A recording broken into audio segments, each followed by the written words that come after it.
नहीं नहीं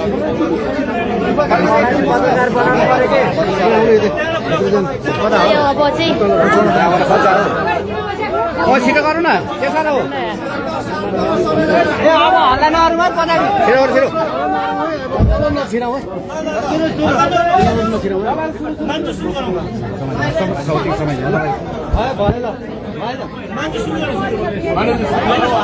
दार्चुला पुगेर पुल उद्घाटन गरेर आउनुभयो पुल उद्घाटन गर्दै गर्दा धुरु धुरु दिनुभयो किन हो अढाई महिनामै तपाईँले दार्चुला झोलुङी पुल बनाउनु भयो कसरी स्मरण गर्नुहुन्छ यी दिनलाई आज काठमाडौँ फर्किँदै गर्दा के स्मरण गरिराख्नु के अरे त्यही त त्यहाँ हामीले स्टार्ट गरिसकेपछि फिनिस गर्नु नै थियो सम्पन्न भएर हामी त्यहाँबाट फर्कँदा स्वाभाविक रूपमा खुसी छौँ दार्चुला दोमलिङसँग डाँडा पाका खोला नालासँग धेरै एट्याचमेन्ट भएर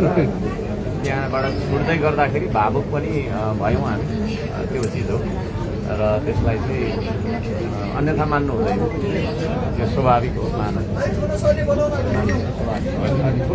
कसरी ल्याउने अब टाढो भएकोले होला माइक ल्याउनु पर्ने यहाँबाट भरै दार्चुला विकास निर्माणको हिसाबले कस्तो पाउनुभयो काठमाडौँ दार्चुला तपाईँ धरानदेखि त्यहाँ छ टिकट छ होइन अब यहाँदेखि जाँदा झन्डै 5 दिन जति लाग्छ त्यसले गर्दाखेरि एकदम धेरै टिकट अहिले पहिलाभन्दा अलि बढी सडकहरूको स्तर उन्नतिहरू गर्दै रहेछ नेपाली सेनाको एउटा टोलीले त्यही हो सञ्चार माध्यमहरू पुर्याउने कोसिस भइरहेको छ तर स्टिल त्यहाँ फोन लाग्दैन जुन ठाउँमा हामी काम त्यहाँ टावरहरू बनाउने डिभाइसहरू इन्स्टल गर्ने कामहरू हुँदैछ भन्ने जानकारी चाहिँ मैले पाएँ त्यसो विकट धेरै विकट अब पुल चाहिँ महाकाली माथि पनि बनाउने भन्नाले हो पुल बनाउने भन्थ्यो तर पछि अर्कै दिशा बनायो भन्नेहरूलाई के भन्नु होइन यस्तो छ त्यो एउटा महाकालीकै शिरमा पर्छ होइन एउटा खोलामा त्यहीँको स्थानीयको माग अनुसार हामीले गर्यौँ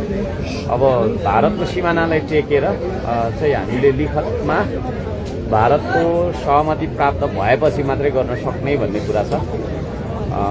त्यो छ र त्यसको लागि चाहिँ परराष्ट्र मन्त्रीज्यूलाई पनि हामीले थुप्रैचोटि भनि पनि सकेका छौँ पत्र पनि बुझाएको छौँ काम गर्दैछौँ भन्नु देख्थ्यो तर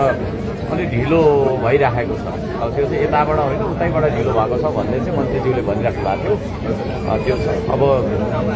त्यही हो इजाजत उहाँहरूले लिखतमा दिनुहुन्छ भने ठिक छ होइन भने सरकारले बनाउँदाखेरि राम्रो त्यहाँनिर चाहिँ टिङ्कर जाने सडक चाहिँ त्यो 1 नम्बर पिलरसम्म जाने सडक चाहिँ खासमा बनाउनुपर्छ कि त्यो सडक नहुँदाखेरि वारीका मान्छे चाहिँ पारिपट्टि भारतको क्षेत्रमा ट्विनमा झुन्डेर गाडा सडकबाट चाहिँ तपाईँको छैन छिटो यात्रा गरौँ भन्ने बाध्यता उहाँहरूको हो त्यो चिज हो हाम्रोतिर चाहिँ सडक नभएकोले त्यो ट्विनको चाहिँ तपाईँको समस्या हो अहिले त्यस्तो गाडी तुमलिङमा पुल बनाउनु भयो सरकारको चाहिँ कस्तो सहयोग रहेछ लठाहरू त व्यक्तिले किन्न पाइँदैन भन्ने छ त्यो विषयमा मैले बुझ्नुपर्ने छ त्यो विषयमा बुझ्नुपर्ने छ अब हामी तपाईँको छैन केही दिन पछाडि होइन त्यो सबै कुराहरू हामी सार्वजनिक गर्छौँ कहाँबाट के भयो भन्ने कुराहरू सबै मध्य प्रदेशको इन्चार्ज ठाकुरलाई तपाईँले फेसबुकबाटै निलम्बन गर्नुभयो अब अलिकति पार्टी हित नीति विपरीत काम गर्नु भन्ने थियो के थियो अलिकति के कारण हो उहाँको त्यो मैले यसमा यो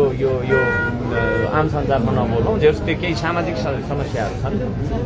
जनआस्था लगायतका मिडियाले निकालेको छ त्यो कुरालाई मैले मुखबाट उच्चारण गर्न मैले मैले उचित पनि सम्झिनँ यस्ता कुराहरूको कम्प्लेनहरू थुप्रै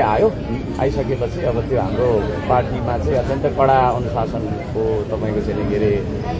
नीति छ